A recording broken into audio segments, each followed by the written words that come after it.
sa déclaration à l'issue de l'audience avec le chef de l'État. Je suis très honorée de l'audience que vient de m'accorder Monsieur le Président Abdelmadjid Tebboune, qui prouve sa volonté de dialogue dès lors que le respect et la considération sont également au rendez-vous. Je suis venue écouter et apprendre dans deux domaines, la créativité économique et la culture. Car l'association pour l'amitié entre la France et l'Algérie que je préside travaille depuis plus de 60 ans au développement du dialogue, de l'amitié, de l'échange, de la compréhension mutuelle et de la recherche de perspectives communes.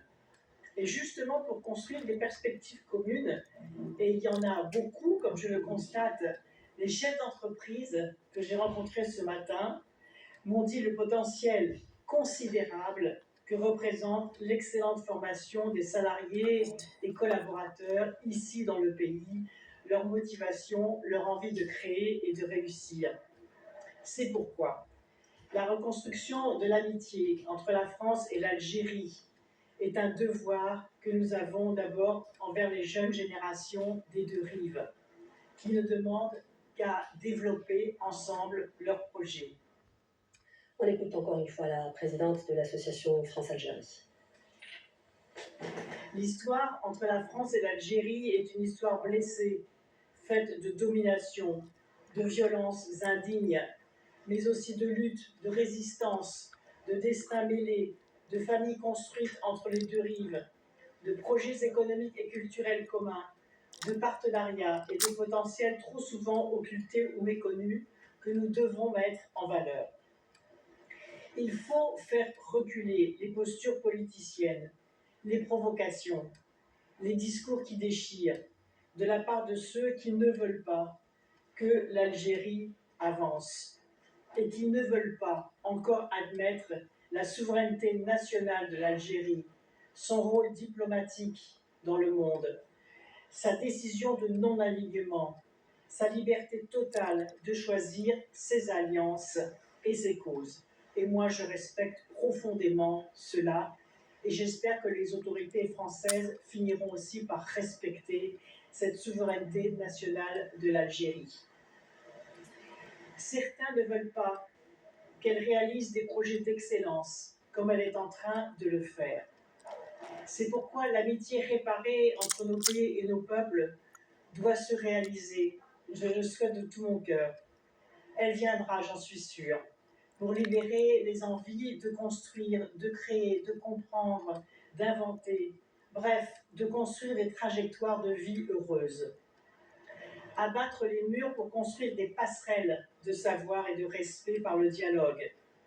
La mémoire n'est jamais une rente, ni une culpabilité héréditaire. C'est une vérité des blessures et des traumatismes qui doivent être nommés, réparés, excusés, sans je ne sais quelle contrepartie. Il s'agit de pouvoir construire ensemble plus jamais cela, justement pour regarder l'avenir. Et le premier geste que doit faire la France, qui aurait dû être fait depuis longtemps, c'est la restitution des biens culturels et des archives, et j'y mettrai toute ma force. D'abord les objets de l'émir Abdelkader et des autres personnalités algériennes. Ensuite, les ossements de tous les chouhadas, conservés au musée de l'Homme, afin de leur donner pour qu'ils soient honorablement inhumés, comme l'a dit le président M. Tebboune.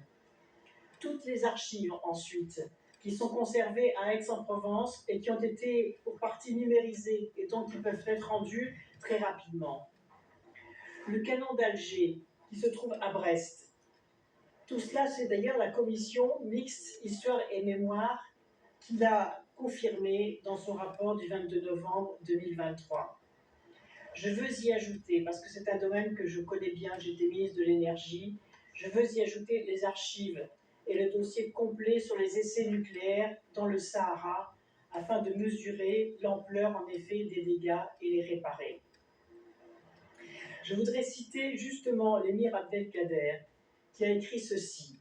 L'homme est grand par ce qu'il sait et noble par ce qu'il fait. Je répète, l'homme est grand par ce qu'il sait et noble par ce qu'il fait. Et donc ce serait noblesse que de rendre au peuple algérien les objets qui lui appartiennent. C'est ce que je dirai au président Emmanuel Macron à mon retour, pour l'inciter à agir en ce sens, comme d'ailleurs il l'avait dit au début de son quinquennat. Car la mémoire bien dite apaise, oblige et élève. Elle permet de construire le futur. C'est même en construisant le futur que l'on va changer le regard sur chacun de nos deux magnifiques pays. Et Ségolène Royal est également revenue